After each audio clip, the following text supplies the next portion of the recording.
बिस्मिल्लाहिर्रहमानिर्रहीम। अस्सलाम वालेकुम। नावल ऑफिशियल में खुश आमदीद।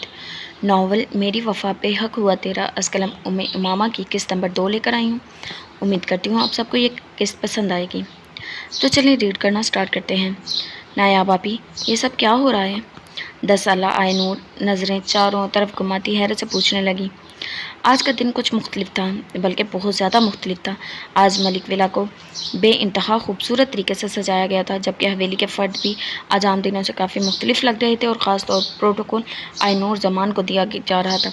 आज तुम्हारा निकाह होने वाला है। 13 साला नायाब ने मुस्कुराते लबों के साथ जवाब दिया। बड़ों की ज़बानी जो इसने इस सब के बारे में सुना था, वो बातें तो वह आइनूर को बता ही सकती थी। 2 साल पहले वो खुद ज़रार मलिक के निकाह में शामिल हुई थी, पर यह अलग बात थी कि इस मुतालिक वो ज़्यादा कुछ खुद भी नहीं जानती थी। निकाह क्या होता है? वही जो मेरा ज़रार से हुआ था, अब तुम्हारा ज़रियान भाई से हो जाएगा।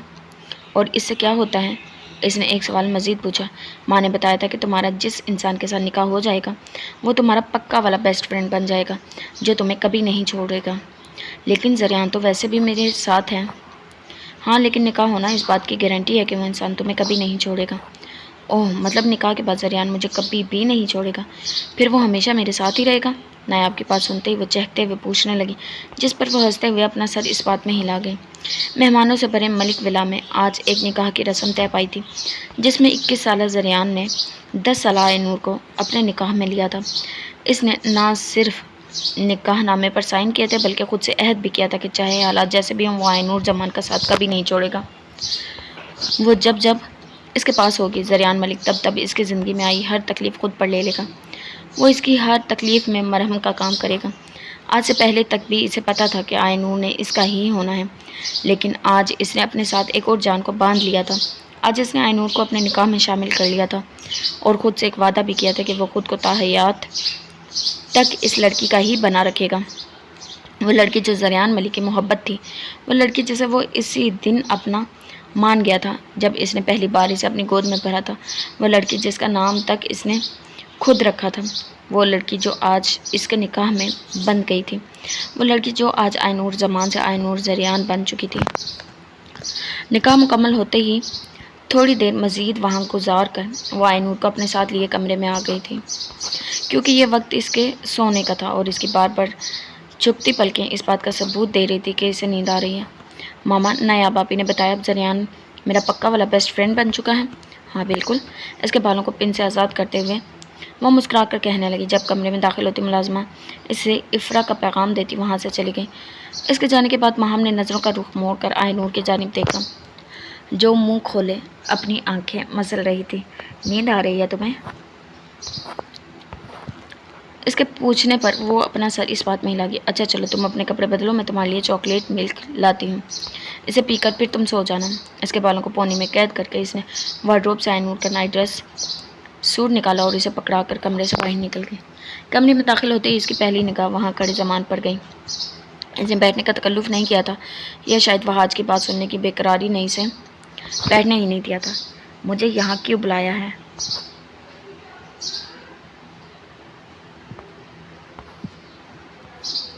नज़र वहाज पर पड़ते ही वो लम्हे की देर किए बिना पूछ बैठा, तो मेरे मुलाजमों को ख़रीदने की कोशिश कर रहे थे। मैं सिर्फ जानना चाहता था, क्या महम तुम्हारे पास थी? हाँ, महम मेरे पास ही थी। इसके इकरार पर ज़मान ने झटके से अपना सर उठाया, जबकि आंखें पल भर में सुर्ख होगी। कब से? पहले दिन से। और तुमने मुझसे झूठ कहा? आज बताया भी तो मैंने ही है। तुम जानते हो तुम्हारी एक बेटी भी है। इसके पूछने पर ज़बान अपना सर इस बात में हिला गया। तो क्या नाम है इसका? आइनूर। वहाज के बताने पर वो बेसाख्ता मुस्कुराई। यकीनन वो अपने नाम जैसी ही प्यारी होगी। मैंने तुम्हें यहाँ एक वजह से बुलाया था। मुझे बताओ, क्या तुम महम को अपने साथ ले जाना चाहते हो? इसकी बात ने ज़मान का सारा गुस्सा, सारे जज्बात को पल भर में बुला कर रख दिया। इसे उम्मीद नहीं थी वहाज मलिक इसके सामने कुछ ऐसा कहेगा, लेकिन वो कह रहा था। वो अपनी बहन को इसके साथ भेजने की इजाज़त दे रहा था और ज़मान अब्बासी जो 10 सालों से इसके लिए तड़प रहा था, अब कैसे वहाज की बात सुनकर इनकार कर देता? वो तो कब से इस पल के लिए तड़प रहा था जब इसकी बीवी इसे फिर से मिल जाए, और आज जब इसकी ये दुआ कबूल हो गई थी तो वो फिर क्यों कर इनकार करता? 3 साल पहले, 3 साल बाद देखा तीनों पहली बार वे होने लगा दिल बेकरार वे। रब्बा मैनू की हो गया? दिल जानिए हाय मैनू की हो गया। शादी के बाद शराजी मेंशन में कई दिनों से शोर मच रहा था, लेकिन आज इस शोर में कई गुना इजाफा हो चुका था, क्योंकि खूबसूरती से सजाई गई लोगों के कहकों से गूंजी इस मेंशन में आज मायों की रस्म तय पाई जानी थी, अरशब शराजी और हुरैन शराजी की। वाइट शर्ट के साथ ब्लैक जीन्स पहने वो एक हाथ में गुलाबी बैग थामे, जबकि दूसरे हाथ से 13 साल उशवा का हाथ अपनी गिरफ्त में लिए बाकी बच्चे रास्ते को तय करने में मसरूफ़ था। इसके साथ चलती अशवा इसकी गिरफ्त से हाथ आज़ाद करने की कोशिश करते हुए इससे ज़्यादा तेज़ भागने की कोशिश कर रही थी। अलबत्ता ईसा अफंदी के सख्त गिरफ्त के बाइस ये काम इसके लिए नामुमकिन ही था। आराम से चलो, इतनी जल्दी तुम्हें किस बात की हो रही है? ईसा के टोकने पर इसने सर उठाकर इसकी जानिब देखा, जिसके बाइस पोनी में कैद बाल जो पहले सिर्फ गर्दन तक पहुंच रहे थे अब इसके कंधे से नीचे की तरफ जा चुके थे। इसकी खफा आंखें साफ पैगाम दे रही थी कि कोई बात इसे बुरी लगी है। ऐसे क्यों देख रही हो? क्या कुछ हुआ है? आपको पता है ईसा, आज मेरी बहन की शादी है। भला मुझे कैसे नहीं पता होगा? तुम्हारी बहन मेरी भी तो कुछ लगती है, लेकिन तुम इतना खफा क्यों हो रही हो? तुम्हें भी शादी करनी है क्या? इसके सामने झुकते हुए वो अब की बार मुस्कुराते लबों के साथ पूछने लगा, जबकि ईशवा का सर जो कुछ देर पहले उठा हुआ था ईसा के बैठने के बाइस वापस सीधा हो गया था। नहीं, लेकिन मुझे इनकी शादी इंजॉय करनी है। लेकिन बहन की शादी वाले दिन कौन ट्यूशन जाता है ईसा? कल तुम्हारा पेपर है ना ईशवा, इसलिए आज ट्यूशन जाना ज़रूरी था। अब अपना मुंह ठीक करो और शुक्र मनाओ कि कल तुम्हारा आखिरी पेपर है, जिसके बाद बाकी के फंक्शंस तुम आराम से इंजॉय कर सकती हो। अपनी जगह से उठकर इसने बैग से चॉकलेट निकालकर इसके जानिब बढ़ाई और ईशवा का नर्म हाथ फिर से अपनी गिरफ्त में लिए कदम आगे की जानिब बढ़ा दिए। इस जगह पर पार्किंग का मसला हमेशा ही रहता था, इसलिए ईसा को अपनी गाड़ी काफ़ी फासले पर खड़ी करनी पड़ती थी। ईसा, आपको पता है आपकी एक आदत मुझे बहुत बुरी लगती है। एक हाथ की मदद से चॉकलेट खोलकर इसका टुकड़ा मुंह में डालते हुए वो फिर से कहना शुरू हुई, जबकि इसकी बात सुनते ही ईसा के कदम पल भर को ठहर गए थे। एक यही चीज़ थी जो इसने कभी नहीं चाही थी कि ईशवा इसे नापसंद करे, वो इसे बुरा लगे या इसकी किसी आदत को वो नापसंद करना शुरू कर दे। कौन सी आदत? गुस्सा करने वाली। इसकी बात सुनकर ईसा ने हौले से सर को चंपिश दी। हाँ, मुझे गुस्सा जल्दी आ जाता है, पर ईशवा, मैंने तुम पर तो कभी गुस्सा नहीं किया ना। लेकिन आप अरशद भाई पर तो गुस्सा करते हो ना। लेकिन वो तो आपसे बहुत प्यार करते हैं। ये तुमसे किसने कह दिया? इन्होंने ही कहा था कि ईसा मुझे दिलो जान से अजीज़ हैं। मुझे भी वो अच्छे लगते हैं और मैं इन पर गुस्सा नहीं होता। बस कुछ दिन पहले हमारे दरमियान एक छोटी सी लड़ाई हो गई थी, जिसकी वजह से मैं इन पर गुस्सा कर गया था। लेकिन मैंने इनसे बाद में सॉरी भी कह दिया था, इसलिए आप बात को भूल जाना। चॉकलेट दिलाएंगे तो? भूल जाऊँगी, दिला दूँगा, लेकिन इतनी चॉकलेट मत खाया करो, तुम्हारे दांतों में कीड़े लग जाएंगे। तो क्या हुआ, कीड़े भी चॉकलेट खा लेंगे? हंसते हुए वो चॉकलेट का एक और बाइट अपने मुंह में रख गई, जबकि ईशवा की हरकत पर वो मुस्कुराते हुए आगे की जानिब बढ़ गया था। इसकी ज़िंदगी में ऐसे लम्हे कम ही आते थे जब वो दिल से मुस्कुराता था। अलबत्ता साथ जब ईशवा शराजी होती थी, तब मुस्कुराहट इसके लबों पर हम वक्त सजी रहती थी। अपने ध्यान में कपड़े प्रेस करते हुए वो चौंकी, तब जब पीछे से ज़रार की आवाज़ इसके कानों में पड़ी। हाथ बेख्तियार गर्म इस्त्री पर जा लगा, जिसके बाइस इसके लबों से हल्की सी सिसकी निकली। यहाँ क्या कर रही हो? इसके करीब आकर वो हैरत से पूछने लगा। वो आयरन स्टैंड के पास खड़ी थी, यकीनन इस्त्री करने, और इसी बात को तो ज़रार मलिक को हैरत हो रही थी, क्योंकि नायाब मलिका दुनिया का सारा काम बखुशी करने को तैयार थी, सिवाय कपड़े प्रेस करने के। फिर वो यहाँ खड़ी कपड़े इस्त्री कैसे कर रही थी? आपकी वजह से मेरा हाथ जल गया ज़रार। इसके बताने पर ज़रार ने नरमी से इसका हाथ अपने मजबूत हाथ में थामा। सफ़ेद हाथ पर एक जगह पीली फैली सुर्खी देखकर इसने नज़रें उठाकर नायाब की जानिब देखा। ये तो बस ज़रा सा।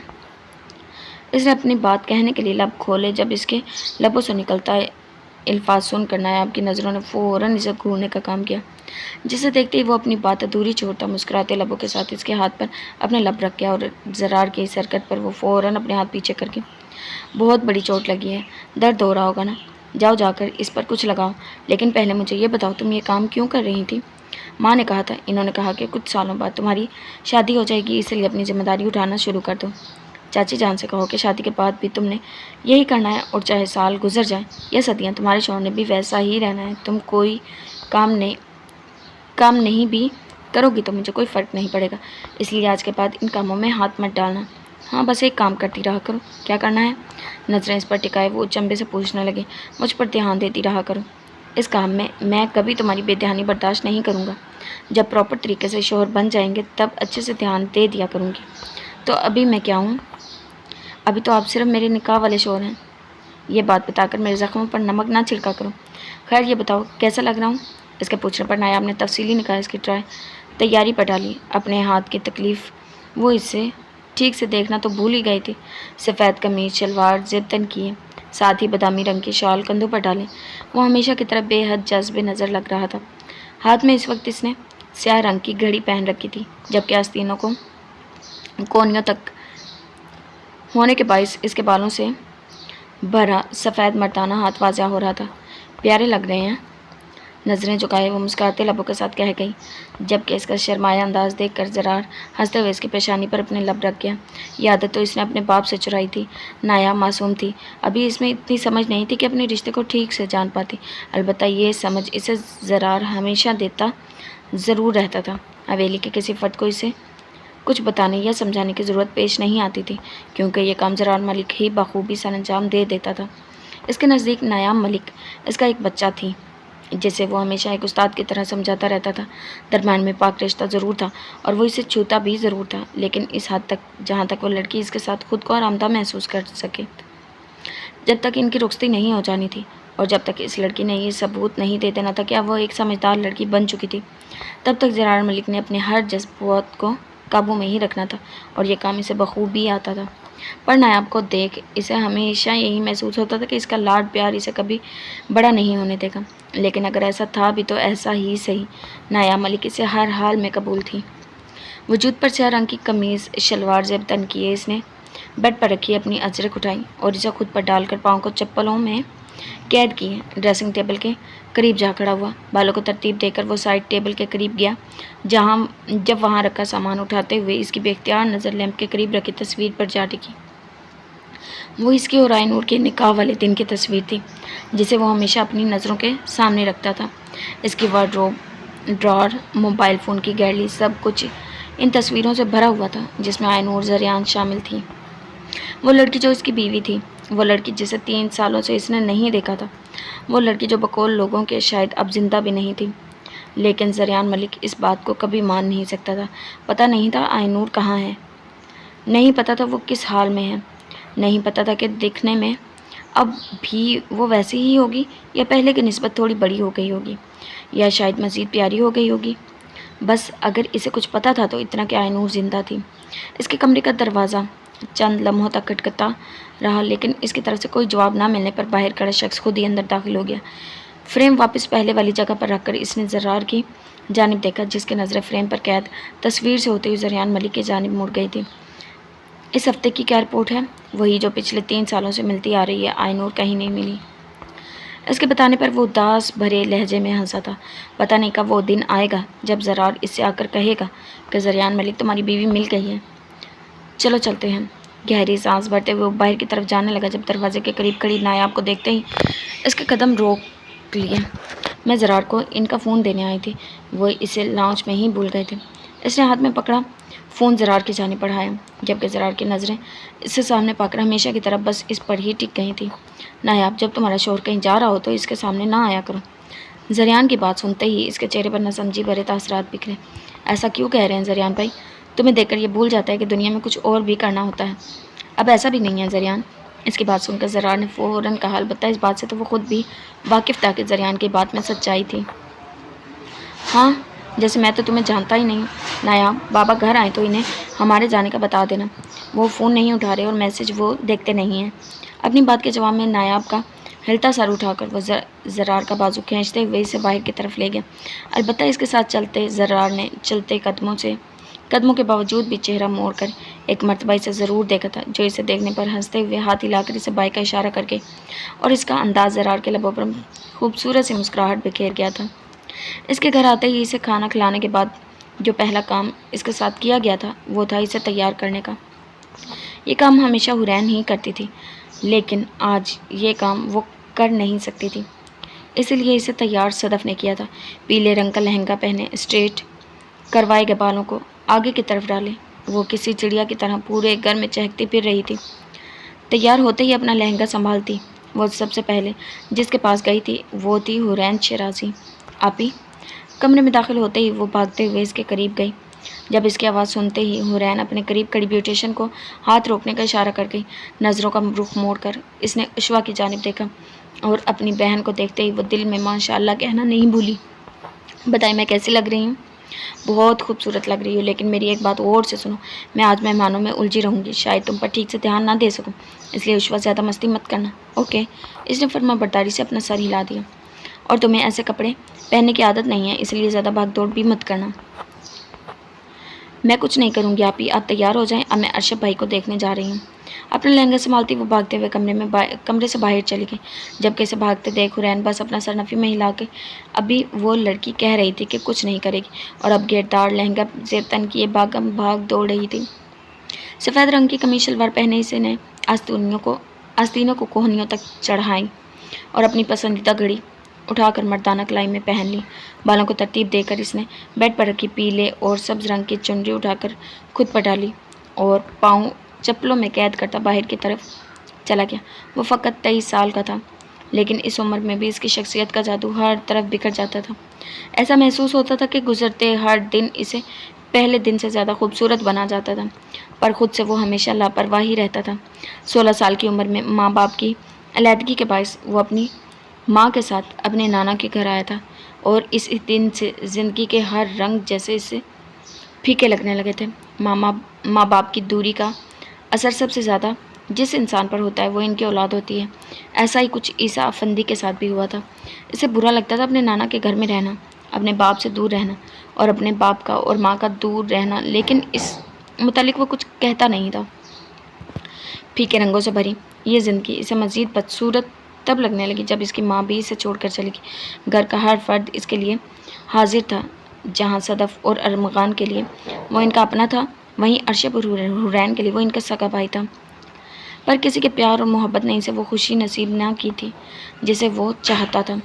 ऐसे में बस एक इशवा समीर थी, वो लड़की जो अपने बचपने और खेल कूद में इसे भी शामिल रखती थी।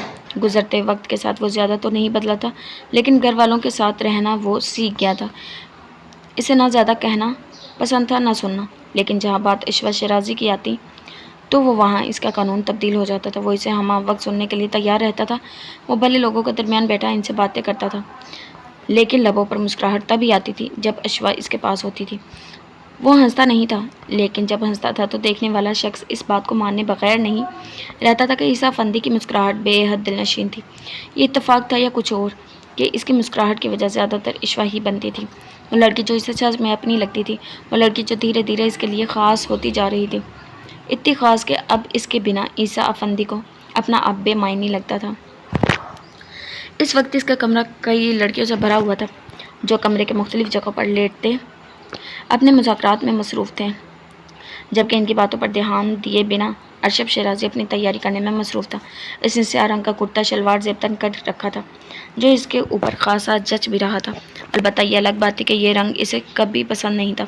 यह रंग इसने फ़कत इसलिए पहना था क्योंकि ये लिबास हुरैन ने इसके लिए ख़रीदा था। अलबत्ता पसंद इशवा ने किया था।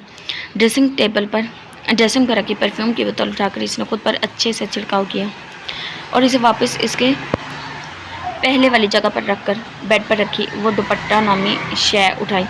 वो सदफ़ इसके कमरे में रख कर गई थी, लेकिन ग्रे रंग की इस शय को क्या नाम देना था ये चीज़ वो भूल चुका था। इसलिए अरशद के लिए वो एक मर्दाना दुपट्टा ही था, जिसे खुद पर डालते ही वो अपनी तकरीब में जाने के लिए तैयार हो चुका था, और इरादा भी नीचे की तरफ ही जाने का था क्योंकि फ़ंक्शन घर में ही रखा गया था।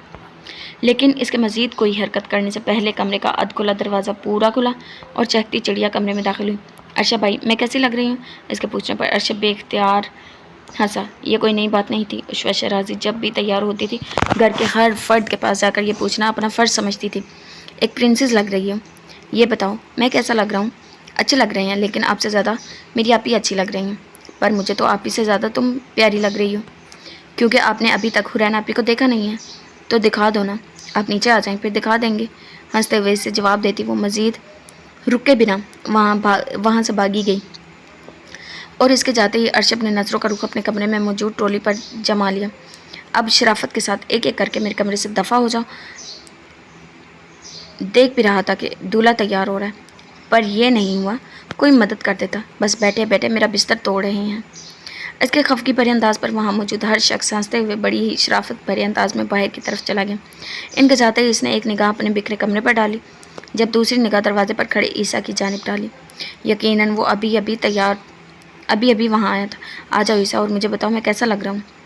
बहुत अच्छे लग रहे हो। कमरे में दाखिल होते ही इसने खुले दिल से तारीफ़ की। हाँ, मगर तुम मुझसे ज़्यादा अच्छे लग रहे हो।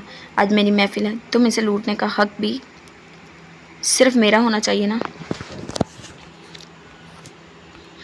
आप कहें तो मैं अपना हुलिया तब्दील कर लेता हूँ। रहने तो तुम सादगी में मिजाज में नज़र लगते हो। अब ऐसा भी ना कहें। आप जानते हैं अपनी तारीफ़ मुझे पसंद नहीं। इसके कहने पर अर्शद ने हंसते हुए सर झटका। क्या तुम्हें कुछ कहना था? कुछ दिनों पहले हमारे दरमियान एक बहस हुई थी, जिसकी वजह से मैंने आप पर गुस्सा किया था। इसके लिए माफ़ी चाहता हूँ। मुझे गुस्सा नहीं करना चाहिए था। ईसा, दोबारा ये बात मत दोहराना। तुम माफ़ी मांग ली थी। हाँ, लेकिन मुझे फिर भी अच्छा महसूस नहीं हो रहा। और यकीन करो मुझे बुरा नहीं लग रहा था। नर्म लहजे में कहता वो 2 कदम इसकी तरफ बढ़ा था। वो तो बस एक छोटी सी बात थी। इसे भूल जाओ, लेकिन ये याद रखो कि तुम मुझ पर गुस्सा कर सकते हो ईसा। अगर मैं गलत हूँ तो तुम मुझ पर गुस्सा कर सकते हो, नाराज़ हो सकते हो, खफगी दिखा सकते हो, लड़ भी सकते हो, क्योंकि तुम मेरे लिए अहम हो। मैं तुम्हारे दिल से अपना भाई मानता हूँ। ये जानते हो ना तुम। मैं जानता हूँ अर्शद भाई, और यकीन करें आप भी मेरे लिए बहुत अहम है। खैर, ये तो मैं जान चुका हूँ। और वो कैसे? क्या ईसा फिंदी हर किसी से ऐसे ही माफ़ी मांग लेता है? इसके कहने पर ईसा ने हौले से मुस्कुराते हुए सर नफ़ी में हिलाया था। बिल्कुल नहीं। ये काम मैं सिर्फ इनके लिए करता हूँ जिन्हें मैं सच में अपना समझता हूँ, वरना जो मेरे लिए अहम नहीं होते इनका कत्ल करके भी मैं माफ़ी नहीं मांगता। कत्ल वतल की बात करने की क्या ज़रूरत थी? मैं लफ्ज़ों के ज़रिए भी ठीक से समझ सकता हूँ। दरवाज़ा ना खोलने की बात पर इन दोनों ने चौंक कर इस तरफ देखा, और वहाँ खड़े ज़रार और ज़यान को देखते ही ईसा इनसे मिलता कमरे से बाहर चला गया। इसके जाते ही वहाँ खड़ा ज़रार अंदर दाखिल होकर इससे बगलगीर होते हुए इसे मुबारकबाद देने लगा, और ज़रार के दूर होते ही यही अमल ज़रियान ने दोहराया। इन तीनों में ही उम्र का थोड़ा फासला था। जहाँ ज़रार इनसे 3 साल बड़ा था, वहीं ज़रियान इनसे 1 साल छोटा था। लेकिन इसके बावजूद भी अर्शद की इन दोनों के साथ गहरी दोस्ती थी। काफ़ी जल्दी आ गए तुम दोनों? इसके जिताने वाले अंदाज पर कहने पर ज़रियान ने नज़रों के ज़रिए ज़रार की जानिब इशारा किया। इसे कहो, इसकी वजह से देर हुई है। मैंने क्या देर की थी? तुमने तैयारी में वक्त लगाया था। देर इसी ने की थी, क्योंकि इसे अपनी बेगम को देखने से फुर्सत ही नहीं मिली। अभी रुखसती नहीं हुई है ना, इसलिए यह हाल हो रहा है। जब शादी को चंद माह हो जाएंगे तो वही बेगम तुम्हें चुड़ैल लगने लगेगी। अर्शद की बात सुनते ही ज़रार बेसख्ता हंसा। अभी हुरैन भाभी को जाकर बताऊँ? ना कर, मैं तो मजाक कर रहा था। इतना सीरियस होने की ज़रूरत नहीं है। इनकी बातों में खलल अरमगान की आवाज़ ने डाला था, जो इन्हें बाहर आने का कहकर खुद वहाँ से जा चुका था, और बाहर से आते बुलावे के बाइस वो मोबाइल जेब में डालता खुद भी इन दोनों के साथ बाहर की तरफ चला गया। पीले और सब्ज़ रंग के इम्तियाज़ से बिना गरारा पहने वो हल्के से मेकअप बालों का फ्रेंच जूड़ा बनाए बेहद हसीन लग रही थी। वहाँ दरमियान में रखे गए झूले को सफ़ेद और पीले रंग के फूलों से सजाया हुआ था, जिस पर इस वक्त विराजमान थी, और इंतज़ार था तो अर्शद शराजी का, और इसका यह इंतज़ार कुछ ही देर में मुकम्मल हो भी गया था। एकदम मचते शोर के बायस इसने बेख्तियार नज़रों का रुख सामने की जानिब मोड़ा, और अपने करीब आते अर्शद को देखते ही मुस्कुराते लबों के साथ अपनी नज़रें झुका गई। स्याह रंग अर्शद को कुछ खास पसंद नहीं था, और इसे छेड़ने के गर्ज से ही इसने ये लिबास लिया था, पर इसे अंदाज़ा नहीं था अर्शद सच में इसे पहन लेगा। अर्शद शराजी, क्या किसी ने आपको बताया इस तरह के लिबास में आप बहुत प्यारे लगते हैं, और स्याह रंग आपकी वजाहत में मज़ीद इजाफा करता है। अर्शद के करीब बैठते ही वो झुकी नज़रें उठाकर इसकी जानिब देखते हुए कहने लगी।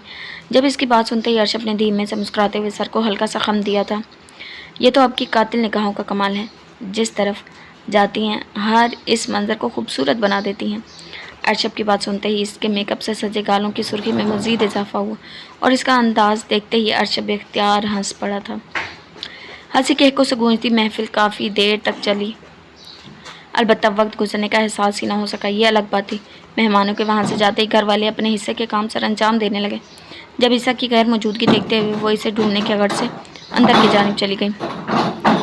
अंदर घर में वो कहीं नहीं था, लेकिन मज़ीद ढूंढने के बाद बैक साइड पर बनी सीढ़ियों के करीब बैठा वो इसे मिल ही गया था। आप यहाँ क्यों बैठे हैं ईसा? सादा से अंदाज में पूछते हुए वो इसके करीब ही बैठ गई। यहाँ तन्हाई थी जो मुझे अच्छी लग रही थी। आपको तन्हा रहना क्यों पसंद है? इसके चंबे से पूछने पर ईसा ने नज़रों का रुख इसके जानिब मोड़ा। किसने कहा मुझे तन्हा रहना पसंद है? क्या ऐसा नहीं है? मुझे तो ऐसा ही लगा। ऐसा बिल्कुल नहीं है, मुझे इस घर के लोगों के साथ रहना अच्छा लगता है और इससे ज़्यादा अच्छा तुम्हारे साथ रहना लगता है। और वक्त मेरे लिए बहुत कीमती होता है जब तुम मेरे साथ होती हो इशवा। सच कह रहे हो? ईसा की बात सुनते ही वो चहकते हुए पूछने लगी, जिसे सुनकर वो अपना सर इस बात में हिला गया। बिल्कुल। तो फिर ठीक है, अब जब आपने खुद इकरार कर लिया है तो मतलब आपने मुझे अपने पीछे लगा लिया है। इसका मैं क्या मतलब समझूं? इसके चेहरे पर न समझी भरे तासरात। इसका मतलब है अब चाहेंगे भी तो मैं तब भी आपका पीछा नहीं छोड़ूंगी। ऐसा ही करना, अगर कभी मैं भूल भी जाऊंगी मैंने तुमसे क्या कहा था तो तुम मेरी आज कही ये बात मत भूल जाना। तुम हमेशा याद रखना और इसी बात को याद रखे हुए हमेशा मेरे साथ रहना। इसके मुस्कुरा कर कहने पर ईश्वा हंसते हुए सर को जंबिश देती अगले ही पल इसके शाने पर अपना सर रख गई, जबकि इसके इस अचानक अमल से ईसा चंद लम्हों तक कोई हरकत ना कर सका था। मुझे नींद आ रही थी, लेकिन फंक्शन में इतना मज़ा आ रहा था कि मैं सोने का इरादा कैंसिल कर दिया। सोती तो मैं रोज़ ही हूँ, पर आज ऐसे दिन रोज़ थोड़ी आते हैं। धीमी आवाज़ में कहते हुए वो अपनी आंखें मूंद गई और थोड़ी देर बाद ही नींद की वादियों में खो गई, जबकि इसके करीब बैठा ईसा बस एक तक इसके मासूम चेहरे को देखता रहा। ऐसा लम्हा इसे पहली बार मुयस्सर आया था जब वो बिना रुके यकटकी से देखे जा रहा था, वो भी इतने करीब से। शायद ये अच्छी बात नहीं थी, इसका इस तरह से ईसा के करीब बैठना मुमकिन था जैसे आज वो इसके करीब थी, कल को अपनी नादानी में यह हरकत किसी और के साथ भी कर जाती। शादी से ज़रूरत थी इस बात की कि कोई इसे इस मुतालिक समझा दे, लेकिन ईसा इस वक्त इस खूबसूरत लम्हे को ख़राब नहीं करना चाहता था। यकीनन वो कच्ची नींद में थी, इसके उठाने पर उठ जाती, लेकिन वो इस लम्हे को तोड़ना नहीं चाहता था। वो इसकी कच्ची नींद को तोड़ना नहीं चाहता था। वो चाहता था ईश्वर शराजी इसके कंधे पर सर रखे इसी तरह लेटी रहे और ऐसे ही सदियाँ गुजर जाएं। वो इसकी नींद खराब करना नहीं चाहता था, फिर चाहे इसे सारी रात या सारा दिन इसी तरह की इसी पोजीशन में बैठकर गुजारना पड़ता, लेकिन ना तो वो इस खूबसूरत लम्हे को ख़राब कर सकता था, ना ही ईश्वा शराजी की मीठी नींद को। ईसा सदफ की आवाज़ पर चौंक कर वो इस लम्हे की कैसे बाहर निकला। अलबत्ता चेहरे का रुख इसने तब्दील नहीं किया था, जिसे देखते हुए वो खुद इसके सामने आ गई। जी मम्मानी, क्या हुआ? करीब खड़ी सदफ को देखते ही इसने गला खंगारते हुए पूछा, तुम यहाँ क्यों बैठे हो और ये यहाँ क्यों सो रही है? इसने आगे बढ़कर सोती हुई ईशा को उठाना चाहा, जब इसका अगला अमल जानते ही ईश्वा बेख्तियार इसे टोक गया। इसे उठाए मत। क्यों? वो थक गई है ना, इसे सोने दीजिए, इसकी नींद खराब ना हो।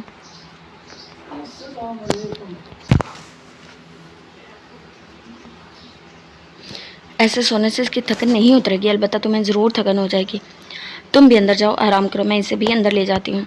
ईसा को जवाब देकर इसने नरमी से ईश्वा का गाल थपथपाया, जो नींद में खलल डालने के बायस अच्छा खासा मुंह बिगाड़ गई थे। बड़ी अम्मी, तंग ना करें। ईश्वा, अंदर चलो, कमरे में चलकर सो जाना, कपड़े भी तो चेंज करने हैं ना, ऐसे कपड़ों में सोया नहीं जाएगा। इसका बाजू थाम कर सदफ ने इसे सीधा खड़ा किया और ईसा को अंदर आने का इशारा करके ईश्वा को अंदर ले गए। इन दोनों के वहाँ से जाते ही ईसा ने आंखें मूंद कर गहरी सांस भरी। हवा में भी जैसे इस लड़की की खुशबू बसी हुई थी। चंद लम्हों बाद बंद आंखें खोलकर वो अपनी जगह से उठा और अपने कमरे की तरफ चला गया। तकरीब में शामिल हुए मेहमान अपने घर की तरफ जा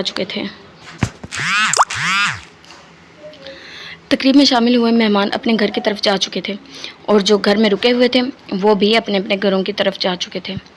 खुद घर के तमाम अफराद भी काम मुकम्मल करके सोने के घर से अपने कमरे में बंद हो चुके थे और ऐसे में घर के सरसब्ज हिस्से में बस वो दोनों ही बैठे हुए थे। जिस झूले पर पहले हुरैन और अरशब विराजमान थे, अब इस पर अरशब के साथ ज़रार बैठा हुआ था। रात काफ़ी होने के बाद इन दोनों ने भी आज की रात यहीं गुजारी थी। ज़रियान सोने के लिए कमरे में जा चुका था, लेकिन ज़रार इसके साथ अब तक वहीं बैठा हुआ था। कितने ही मौजूद थे जो इन दोनों के दरमियान छेड़े जा रहे थे, पर दरमियान में चलती बातें रुकने का नाम नहीं ले रही थी। तो फिर तुम्हारा रुखसती करने का कब इरादा है? चाय का मग लबों से लगाते हुए वो बात बेबात पूछ बैठा। रात के इस पहर इसने तकी हारी अपनी माँ यानी सदफ के ख़ास मिन्नतें करके ये चाय हासिल की थी, क्योंकि थकन के बायस इस चीज़ के अलावा कुछ और चीज़ इसे सुकून ना देती। और चूँकि नमाज फ़जर का वक्त करीब था, तो अब इसका इरादा नमाज अदा करने के बाद ही सोने का था। कुछ सालों तक तो बिल्कुल नहीं। वैसे भी अभी नायाब छोटी है और जब तक इसकी पढ़ाई मुकम्मल नहीं हो जाती तब तक मैं ऐसा कोई कदम उठाने का इरादा नहीं रखता। जितनी लाड प्यार तुम अपनी बेगम के उठाते हो नज़र आ, मेरा नहीं ख्याल इस तरह वो कभी बड़ी हो भी पाएगी। तो इसमें बुराई क्या है? तुम भी यही करो ना, हुरैन भाभी के लाड उठाना, इन्हें अपनी अव्वलीन तरजीह रखना। मैंने कब कहा ये गलत है? इस लड़की को लाड प्यार से रखना जो आपकी ज़िंदगी हो, इसमें कुछ गलत नहीं है। मुस्कुराते लबों के साथ वो अपनी आंखें मूंद गया। जहन के पर्दे पर फिर से इस लड़की ने बसेरा कर लिया। उफ, कितनी प्यारी लग रही थी वो पीले लिबास में। अभी इसे नज़रों से ओझल हुए वक्त ही कितना हुआ था, जो नज़रें फिर से इसके दीदार की तलब करने में की ख्वाहिश कर रही थी। जिक्र होते ही फिर से ख्यालों में खो गया। ज़रार की आवाज़ पर इसने फ़ौरन अपनी आंखें खोल लीं और इसकी बात का मतलब समझते ही हंसते हुए सर झटक कर रह गया। छोड़ो, ये बताओ काम कैसा जा रहा है? कोई नया केस मिला? आजकल फारिग बैठे हो? हाँ, कुछ दिन पहले एक नया केस मिला था और मुझे खुशी है अरशब कि वो केस मुझे मिला। कौन सा केस? चाय मुकम्मल ख़त्म करके मग एक जानिब रखते हुए वो अपना पूरा ध्यान इसकी तरफ कर गया। जेहान हसन का नाम सुना है तुमने? इसके पूछने पर अरशब सर को हल्की सी जंबिश दे गया। इसे ही तलाश करना है। फिर क्या कुछ पता चला इसके बारे में? अब तक तो नहीं। यूँ समझ लो सारे कागजात कोरे हैं, इन पर स्याही मुझे भरनी है। मुझे जैसे जैसे इसके बारे में पता चलता जा रहा था, चलता रहेगा, मैं इसे के करीब जाता रहूँगा और मुझे यकीन है मैं एक दिन इस तक पहुँच जाऊँगा। इसके बारे में जो कुछ भी जानते हो मुझे बता दो, शायद मैं कुछ मदद कर सकूँ। तुम क्या मदद करोगे? ज़रार के कहने पर अरशब की नज़रों ने फ़ौरन इसे घूरने का काम किया। मुझे कम ना समझो ज़रार मलिक, भले तुम्हारी तरह पुलिस वाला नहीं हूँ, लेकिन मदद मैं कर सकता हूँ। भूल गए तुम्हारे पिछले केस में तुम्हारी मदद मैंने ही की थी। वो इसलिए क्योंकि जिस आदमी की मुझे तलाश थी वो तुम्हारे ऑफिस में काम करता था, पर मदद तो मुझसे ही मिली थी ना।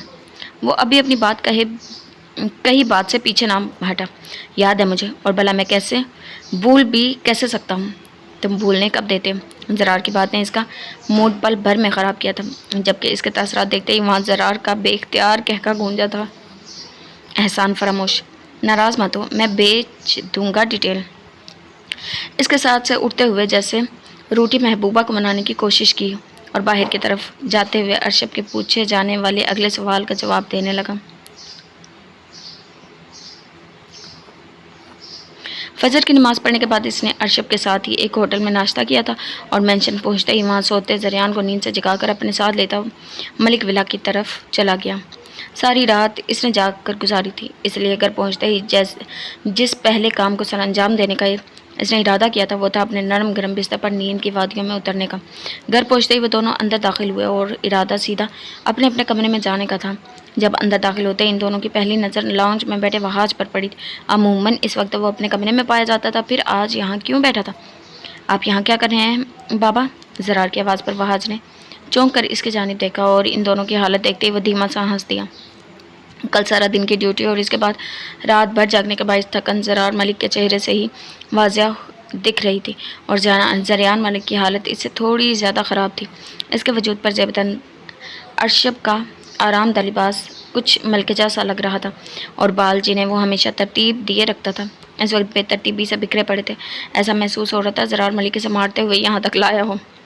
तुम्हारी ये हालत किसने कर दी? वहाज के पूछने पर इसने चेहरे के जाविये बिगाड़ते हुए ज़रार की जानिब देखा था। इसने की है मेरी ये हालत। अच्छा भला सो रहा था, उठा के ले आया मुझे, ऊपर से ना तो नाश्ता करवाया ना ही कोई चाय पिलाई, जालिम कहीं का।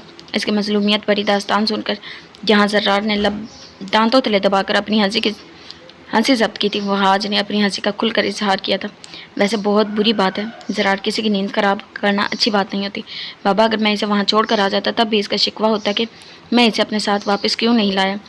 खैर, इन बातों को छोड़ो और मुझे ये बताओ तुम्हारी दोस्त का फंक्शन कैसा रहा? बहुत अच्छा। वहाज के सामने बने सोफे पर बैठते हुए अब की बार ज़रियान ने खुशगवारी से कहा, क्योंकि जहन के पर्दों पर बिखरती कल की रात का इसका मूड फ्रेश कर चुकी थी। जी वाकई में बहुत मज़ा आया था, लेकिन अरशब थोड़ा खफा था क्योंकि घर के बाकी अफराद वहाँ नहीं गए थे। इसने ख़ास ताकीद की थी आज सब इसकी महफिल में शिरकत करें। ज़रार की बात सुनते ही इसके सर को हल्की सी जंबिश दी थी। हाँ ज़रूर चलेंगे, इफ़रा से कह देना तैयारी कर ले और बाकी सबको भी बता दें। कह दूँगा। बालों में हाथ फेरते हुए वो ज़रियान के करीब ही बैठ गया। जब इन दोनों को एक साथ पाकर वहाज बेख्तियार अपने दिल में मचलता सवाल इनके सामने रख गया। मुझे ये बताओ तुम दोनों का शादी के बारे में क्या ख्याल है? जब मेरी बीवी बड़ी हो जाएगी तब मैं रुखसती के बारे में सोच लूँगा। अभी नायाब छोटी है बाबा, इसीलिए अभी मुझसे इस बारे में कोई बात मत कीजिएगा। इसकी बात मुकम्मल होते ही वहाज ने नज़रों का रुख ज़रियान की जानिब किया जो सर झुकाए बैठा शायद इसके सवाल के जवाब देने के मूड में भी नहीं था। और तुम्हारा क्या ख्याल है ज़रियान, आप जानते तो हैं बाबा? नहीं, मैं नहीं जानता, तुम मुझे बता। जब मेरी आयनूर मुझे मिल जाएगी तब मैं भी इस बारे में सोच लूँगा, या शायद इसके मिलते ही फ़ौरन शादी कर लूँगा। ज़रियान, आयनूर को भूल क्यों नहीं जाते तुम? हमें तो ये तक नहीं पता कि वो ज़िंदा भी है या मर गई। वो ज़िंदा है और आप देखिएगा, मैं इसे ढूंढ कर रहूँगा, फिर चाहे मुझे मज़ीद कितने ही साल इसे ढूंढने में गुजारने पड़े। चाहे अब ये जान लें कि आयनूर ज़रियान मलिक ही वो औरत है जो मेरी ज़िंदगी में मेरी बीवी बनकर शामिल होगी, जैसे मैं अपनी बीवी का दर्जा दूंगा।